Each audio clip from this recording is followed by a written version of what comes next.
बिस्मिल्लाहिर्रहमानिर्रहीम। अस्सलाम वालेकुम।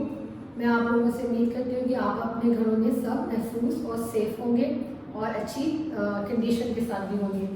तो आप लोगों की, क्योंकि आपको अंदाज़ा है कि कोरोना वायरस की वजह से स्कूल बंद कर दिए गए, लेकिन आप लोगों का जो वक्त है वो बहुत कीमती होने की वजह से हमने आप लोगों के लिए ऑनलाइन क्लासेस स्टार्ट की हैं और मैं आप लोगों को जनरल मैथ पढ़ाऊँगी क्लास 10th के लिए। और उसका जब चैप्टर नंबर 1 है वो अलजेब्रिक एक्सप्रेशंस पे है। तो अलजेब्रिक एक्सप्रेशन आप लोगों को मालूम होगा कि मैथ जो है वो हमारा प्लस माइनस मल्टीप्लिकेशन और डिवीजन पे बेस करता है, और अलजेब्रिक एक्सप्रेशन जो है वो हमारी अरिथमेटिक के ऊपर की एडवांस टाइप है, यानी हम बैक पर प्लस माइनस मल्टीप्लिकेशन और डिवीजन बहुत सारी चीज़ों को कर सकते हैं। और इसकी एग्जांपल है आप लोगों को देखिए कि हम एक्स और वाई जो है वेरिएबल के तौर पे यूज़ करते हैं, और उनके साथ हम ए बी सी जो है वो कांस्टेंट वैल्यू कंसीडर करते हैं। लेकिन अगर आपकी ये ए बी सी जो है वो वेरिएबल के साथ आ जाए तो हम इसे ए को कोफिशिएंट और बी को भी कोफिशिएंट बोलेंगे। और ये आपकी लीनियर एक्सप्रेशन है, और ये आपकी, क्योंकि यहाँ पे एक्स की स्क्वायर वैल्यू है और सेकंड में आपकी एक्स और वाई दो वेरिएबल्स हैं, तो इसे क्वाड्रेटिक इक्वेशन बोलेंगे। अलजेब्रिक एक्सप्रेशन की आपके पास तीन मज़ीद टाइप्स होती हैं: पॉलीनोमियल, रैशनल और इर्रेशनल। पॉलीनोमियल में आपके सेम वेरिएबल होता है और उसकी जो सबसे पहली वैल्यू जो होती है वो उसकी हाईएस्ट डिग्री होती है। उसके बाद उसकी डिक्रीज करती जाती है, यानी n-1, n-2, n-3, और एंड में आपकी जो x की वैल्यू है वो सिंगल रह जाती है। और हम पॉलीनोमियल की डिग्री जो होती है वो उसकी फर्स्ट पावर को ही कंसीडर करते हैं, जैसे कि मैंने एग्जांपल के तौर पे लिखा है polynomial of degree 3, that means x की पावर 3 और फिर x की पावर 2, फिर x और लास्ट में c एज अ कांस्टेंट रह गया है। और इसीलिए हम ये जो पॉलीनोमियल है इसे पॉलीनोमियल ऑफ डिग्री n बोलेंगे। और उसके बाद मैं आपको एक रफ सा रैशनल और इर्रेशनल का एग्जांपल दे रही हूँ, लेकिन हमें इसे बाद में इसे पढ़ेंगे। रैशनल एक्सप्रेशन जो होती है वो सिंपल फॉर्म में अगर हम बोले तो फ्रैक्शनल फॉर्म होती है, जिसमें न्यूमिनेटर और डिनोमिनेटर आता है, यानी न्यूमिनेटर में भी अलजेब्रिक एक्सप्रेशन होती है और डिनोमिनेटर में भी होती है। और इर्रेशनल में एक्सप्रेशन में आपकी जो अलजेब्रिक एक्सप्रेशन होती है वो इस फॉर्म में, यानी रेडिकल साइन जब आ जाता है तो हम उसे बोलते हैं इर्रेशनल एक्सप्रेशंस। अब हम एक्सरसाइज 1.5 स्टार्ट करने लगे हैं। 1.1 में आपको पॉलीनोमियल्स दिए गए हैं डिफरेंट, और उसमें हम वेरिएबल को मुख्तलिफ वैल्यूज़ को रिप्लेस करेंगे ताकि हमें यह अंदाज़ा हो कि जो वेरिएबल की वैल्यू वेरी हो जाए तो पॉलीनोमियल के ऊपर क्या असर अंदाज होता है। हमारे पास क्वेश्चन नंबर 1 है, और क्वेश्चन नंबर 1 है पॉलीनोमियल ऑफ एक्स की power 4 plus 3x² minus 5x plus 9, और यहाँ पर हमने x की वैल्यू 0 और 1 प्लेस करनी है। सबसे पहले हमने पॉलीनोमियल को सॉल्यूशन में लिखा है, और यहाँ पर पॉलीनोमियल ऑफ 0 यानी p 0 लिखने का मतलब है कि ये पॉलीनोमियल ऑफ 0 है, यानी हर x की वैल्यू जहाँ जहाँ है वहाँ हम 0 रिप्लेस करेंगे। x 4 था, 0 4 हुआ, प्लस 3x² था, हमने लिखा 3 और 0 स्क्वायर माइनस 5 0 प्लस 9। और हमें यह बहुत अच्छी तरह मालूम है कि 0 की वैल्यू को हम किसी भी नंबर से मल्टीप्लाई करते हैं तो तभी वो 0 होता है, और 0 की अगर कोई भी पावर ले ली जाए तो तभी वो 0 होता है। 0 की पावर 4 0, 0 की पावर स्क्वायर और 3 से मल्टीप्लाई होने के बावजूद वो 0 रहा। 0 की पावर यहाँ पे कुछ नहीं लिखे होने का मतलब होता है कि 0 की पावर 1 है, तो 5 से मल्टीप्लाई होने के बाद 0, और 0 के साथ आप प्लस लिखे माइनस लिखे, क्योंकि 0 के ऊपर कोई असर नहीं होता तो उससे कोई फर्क नहीं पड़ता। और हमारे पास क्योंकि 9 कांस्टेंट वैल्यू थी तो दैट मीन्स कि सिर्फ वही रह गई, और वो बाकी वैल्यू 0 होने की वजह से हमारे पास जो पॉलीनोमियल ऑफ 0 आया उसका आंसर है 9। अब हम सेकंड में देखते हैं, उसी का सेकंड पार्ट कि पॉलीनोमियल ऑफ 1 क्या होगा। यहाँ पर 1 की पावर 4 प्लस 3 1 की पावर स्क्वायर माइनस 5 1 प्लस 9। 1 की पावर भी अगर हम मालूम है कि 1 की पावर हम कितनी भी ले लें 1 1 रहता है, और अगर हम 1 को किसी भी नंबर से मल्टीप्लाई करें तो वो नंबर एज इट इज हमारे पास आ जाता है। 1 की पावर 4 ली 1, 1 की पावर स्क्वायर ली 1 था, जब इसे 3 से मल्टीप्लाई किया तो आंसर 3। 1 की पावर 1 थी, 1 ही आया और उसे -5 से मल्टीप्लाई किया तो -5, और 9 हमारे पास कांस्टेंट वैल्यू है। अब हमारे पास 1, 3 और 9 पॉजिटिव वैल्यूज थे, तो हमने इन सबको ऐड किया, इनका आंसर 13 है, और -5 क्योंकि डिफरेंट था तो हमने उसे माइनस कर दिया तो आंसर हमारा 8 हुआ। अब आपने खुद ही अंदाजा हो गया कि वेरिएबल को चेंज करने से हमारे पॉलिनोमियल के आंसर चेंज हो गए। 0 था तो आंसर 9 आया, पॉलिनोमियल ऑफ 1 था तो आंसर 8 हुआ। इसी तरह आपका क्वेश्चन नंबर 2, 3, 4 बिल्कुल सेम टू सेम इसी तरह है। और मैंने क्वेश्चन नंबर 5 आपको एक और शो कर रही हूँ ताकि आपका अंदाजा हो जाए कि अगर पॉलिनोमियल रैशनल फॉर्म में यानी फ्रैक्शन फॉर्म में आ जाए तो तब भी मेथड वही रहेगा। आपका क्वेश्चन है x की पावर स्क्वायर -5x + 6 और डिनोमिनेटर में है x + 1, और हमें इस x की वैल्यू रिप्लेस करनी है 1 और 2। इसके फर्स्ट पार्ट में मैंने x की जगह हर जगह पर 1 लिखा है, दैट मीन्स कि 1 स्क्वायर -5 1 + 6 और डिनोमिनेटर में 1 + 1। 1 की पावर स्क्वायर होगी 1 आएगा, 1 की पावर 1 ही है और -5 से मल्टीप्लाई होकर -5, 6 कांस्टेंट था एज इट इज आया, और डिनोमिनेटर में x की वैल्यू x ही पहले मैंने ब्रैकेट में लिखी थी, अब विदाउट ब्रैकेट लिख दी है। 1 + 1 2 हुआ, और आपके पास 1 और 6 की वैल्यू पॉजिटिव थी जो कि मैंने यहाँ पे मेंशन कर दी, 1 और 6 प्लस हुआ तो 7 में से -5 किया तो 2, और डिनोमिनेटर हम लोगों का ऑलरेडी 2 था तो जब हम 2 और 2 को डिवाइड करेंगे तो आंसर 1 आएगा। ये है पॉलिनोमियल ऑफ 1। अब इसी तरह इसी क्वेश्चन में इसी पॉलिनोमियल में हमने 2 रिप्लेस किया है, 2 की पावर 2 -5 2 प्लस 6 और डिनोमिनेटर में 2 + 1, 2 की पावर 2 हुई 4 और 5 और 2 को मल्टीप्लाई किया तो -10 और +6, आपके 6 और 4 क्योंकि पॉजिटिव थे तो उन दोनों को मैंने पहले लिख दिया, और डिनोमिनेटर में यहाँ पर आपके क्योंकि ब्रैकेट के साथ लिखा था, यहाँ पे मैंने ब्रैकेट के बगैर 2 + 1 3 आंसर आ गया। आप इन दोनों को प्लस किया तो 10 में से 10 माइनस किया तो आपका न्यूमिनेटर 0 हो गया, और जब आपका न्यूमिनेटर 0 हो जाए तो आपका आंसर 0 हो जाता है। तो आपका पॉलिनोमियल ऑफ 1 जो है उसका आंसर 1 है, और पॉलिनोमियल ऑफ 2 का आंसर 0 है। और इससे भी आपको दोबारा अंदाज़ा हो गया होगा कि अगर हम वेरिएबल की वैल्यू चेंज कर देते हैं तो पॉलिनोमियल के डिफरेंट आंसर आते हैं।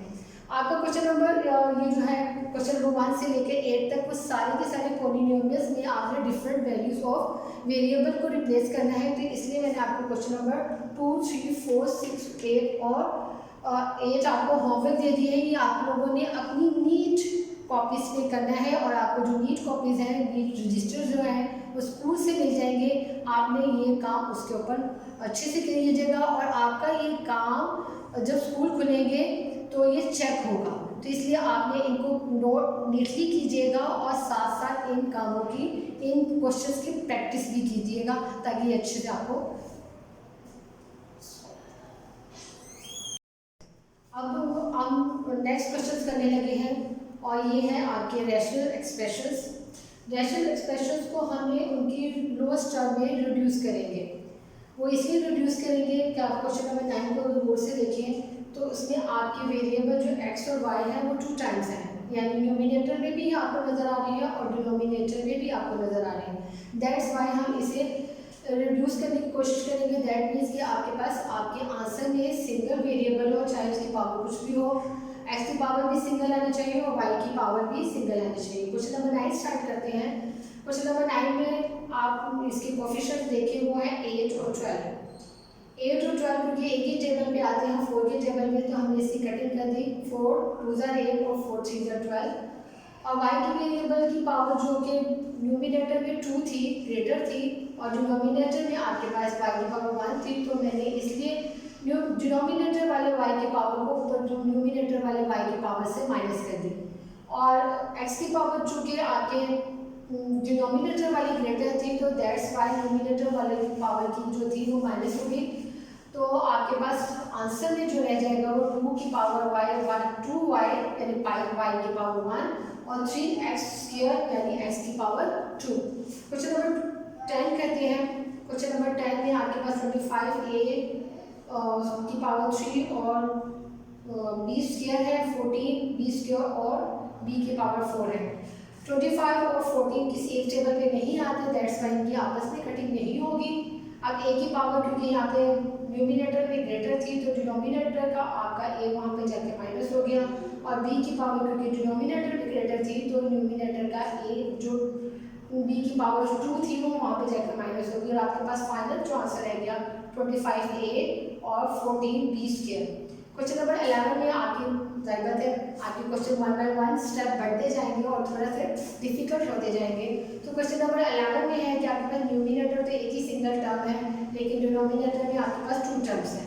अब हम इस डिनोमिनेटर को पहले सॉल्व करेंगे।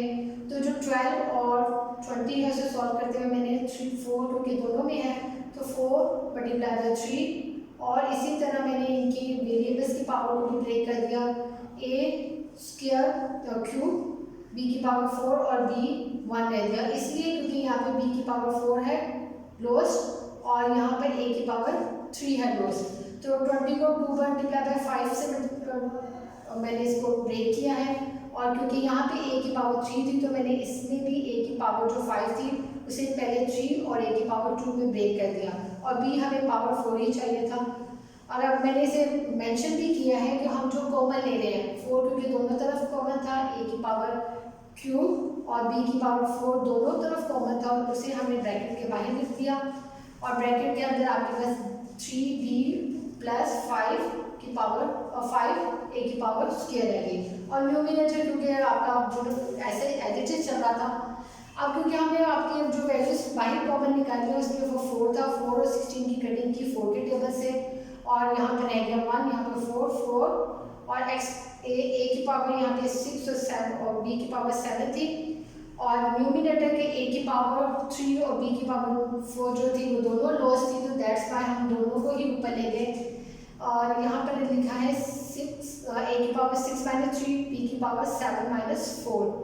जब इन्हें माइनस किया तो आपका आ गया 4 a की पावर 3 b की पावर 3, और डिनोमिनेटर को क्योंकि हम पहले ही सॉल्व कर चुके थे तो वहाँ पे 3b प्लस 5a², ये इसका फाइनल आंसर हुआ।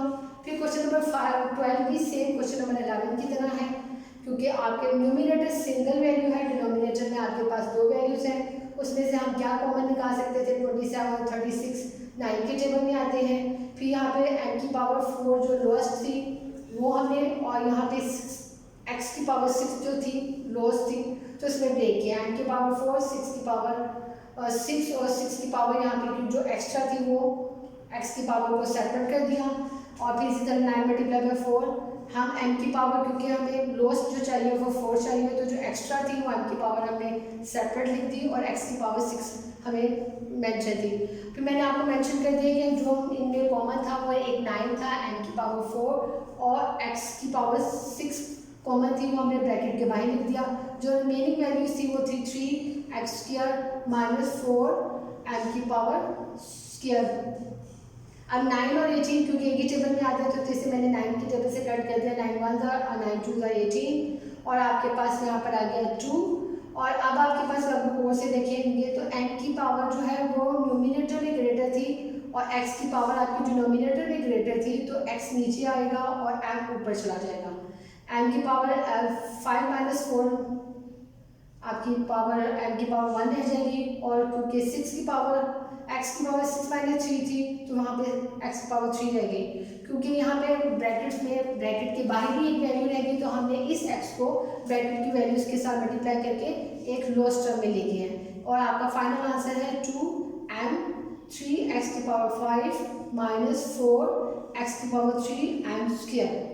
क्वेश्चन नंबर 15, ये अगर आप उसे देखें तो आपकी यहाँ पे डिनोमिनेटर में x² माइनस d² है, और ये आपका अगर आपको याद हो तो वरना अदरवाइज मैं समझा दूँ तो दोबारा कि अगर आपके पास वेरिएबल्स की स्क्वायर हो और दरमियान में उनके साथ नेगेटिव का साइन हो तो हम उसे ब्रेक करते हैं कुछ इस तरह कि एक्स सी प्लस डी और सी माइनस डी।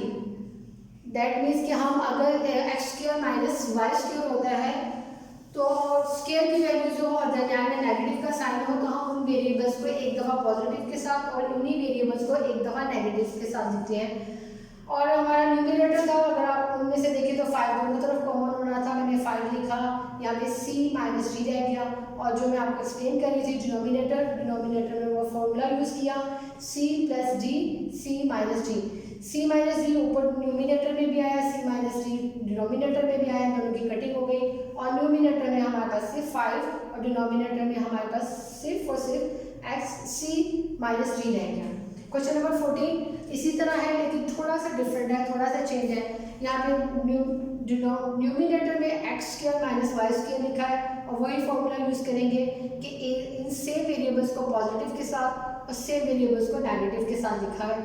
और न्यूमिनेटर में अगर आप गौर से देखें तो दोनों तरफ 3 था, 3 कॉमन किया, लेकिन हमारी ये वाली ब्रैकेट ऊपर वाली दोनों ब्रैकेट से नहीं मिल रही। क्यों नहीं मिल रही?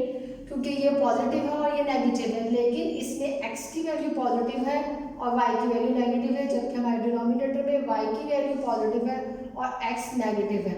हम इन दोनों को सेम करने के लिए हमने क्या किया कि वो एक माइनस 1 को, या आप ये कह सकते हैं कि हमने इसको कॉमन ले लिया, या आप दूसरे वर्ड में कह सकते हैं कि हमने नेगेटिव को दोनों अंदर वाली ब्रैकेट के साथ मल्टीप्लाई कर दिया।